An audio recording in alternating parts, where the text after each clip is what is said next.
And even the fact that there is some evidence that something may have even been removed from the Giza Plateau. Even Egypt's leading Dr. Zahi Hawass, if you remember in recent years, thought that he found the tomb of Osiris. Telling us, if nothing else, that at least some of the leading experts in the world actually believe that Osiris is based upon a historical figure, and that there are occultists, and among them Freemasons, who have a very strong interest in finding or locating that body, or perhaps they already have, but that in any case, the hope was there by these mystics to resurrect their God, to bring forth their God. Now here's why this is important. Because they were basing this upon the prophecies that are encoded upon the Great Seal of the United States. And therefore it's important for the Great Seal to itself tell us something about this God. Who was this God they believed in? And I don't have time, of course, to go into all the different symbols that are on the Great Seal, and I want to move past this quickly. But how much time do I have? How much? Whoa! 20 minutes. Well, there's no way. I got another 50 pages. Well, anyway. Okay, so 20 minutes, that's going to mean like straight down. Okay. So let's do it quickly. The most indisputable authentication that the Great Seal of the United States symbols and signals are in fact an openly hidden prophecy about the coming of a new world order God. Your Great Seal.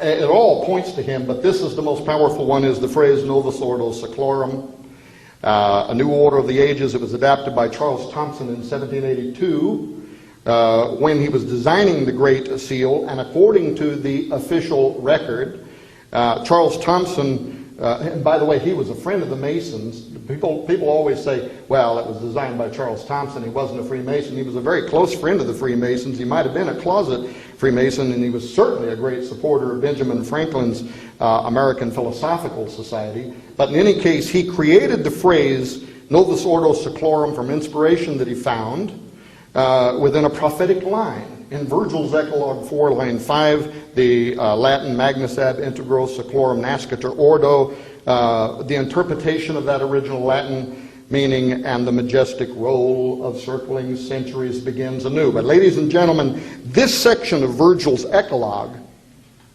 is where the prophecy of the Cumane Sibyl. How popular is the Cumane Sibyl? She sits alongside the Old Testament prophets at the Vatican, inside the Sistine Chapel, and yet she was an Apollinian prophetess, identified in the Bible as a demonic deceiver, a prophetess of Apollo. This is where her prophecy tells us that Jupiter's son, Zeus's son, Apollo, is going to return at some point in the future, according to this pagan prophetess. Apollo is going to return, and that it will be he who will lead this new order of the ages. Let me jump forward and read it to you very quickly from the beginning of the prophecy. Here's what we read. Now the last age of Cumae Sibyl's song has come and gone, and the majestic roll of circling centuries begins anew. That's where Novus Ordo Seclorum was taken. Justice returns old Saturn's reign, with a new breed of men sent down from heaven. Only do thou at the boy's birth, in whom the iron shall cease, the golden race arise. Befriend him, chaste Lucina, 'tis thine own Apollo reigns. End quote. So according to Virgil and the Cumane Sibyl, I didn't read the entire thing, by the way, whose prophecy formed the Novus Ordo Seclorum on the Great Seal of the United States, the New World Order begins, first of all, if you read the whole prophecy, during a time of chaos. When there's political chaos, the winds and the seas are tossed to and fro. In other words, a time just like today. This is when the Son of Promise arrives on earth, Apollo incarnate, a pagan savior, who is born, by the way, as a mixture of men and gods. And if you read her prophecy, it sounds very much like what the Watchers were doing, and also like what's happening in some of our laboratories today, where we are mixing human-animal chimeras, at least at the embryonic level, and I'm suspicious in government-funded laboratories that are beyond congressional review, something much more extensive. But to understand why such a fanciful prophecy about Apollo, the son of Jupiter, returning to earth should be important to you, because in ancient literature, Jupiter is the Roman replacement of Yahweh as the greatest of the gods. His son Apollo is the replacement of Jesus. And furthermore, and this is a very interesting part of this prophecy actually, it says it is justice who returns old Saturn's reign. Saturn, by the way, is the Roman version of Satan. This is on your Great Seal. When the apex of Satan's power comes to rule over the earth, according to the Cumane Sibyl's prophecy, Apollo will return, but he will be returned by justice. Well, of course, justice, this is Lady Justice, blindfolded, holding scales and a sword.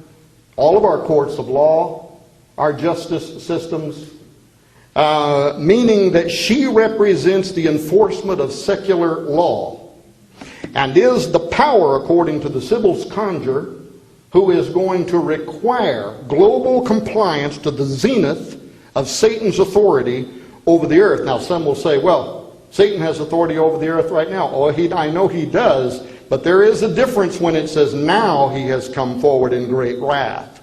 There is a moment coming when these powers are going to be ratcheted up to a level which people have never seen before, and let's hope that people can do as Catherine Ulbrich was saying, Lord, give me strength so I will be able to endure. Now, this is very important. I have 15 minutes, I think. And I'm buying them by the nickel now.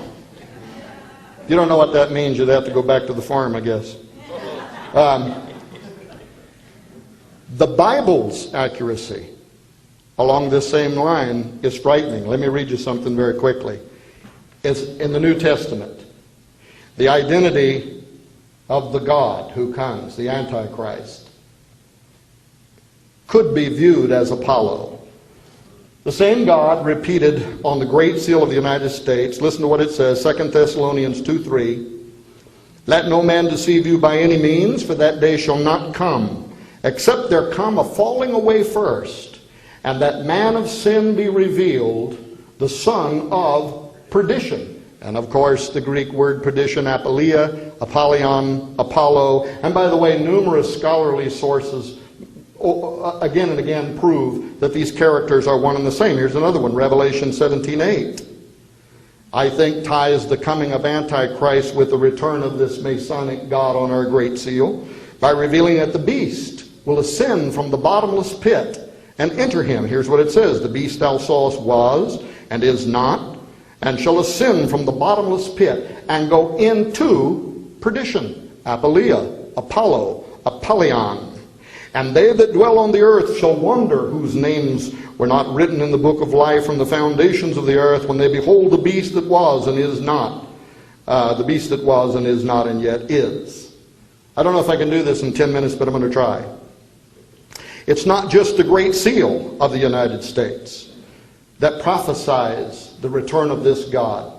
It's actually encoded on dozens of symbols and icons that belong to the founding of the United States of America. But some of these are huge, and they're right out in the open. Unrecognized by the vast majority of people around the world is, I think, the greatest conspiracy of all time, sitting right out in the open in Washington, D.C., and at the Vatican.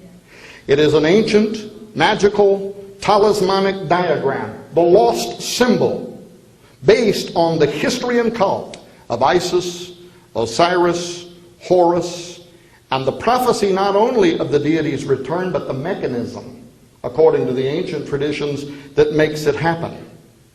This primeval concept was designed in antiquity for the express purpose of regeneration, resurrection, and apotheosis, for deity incarnation from the underworld to the earth's surface.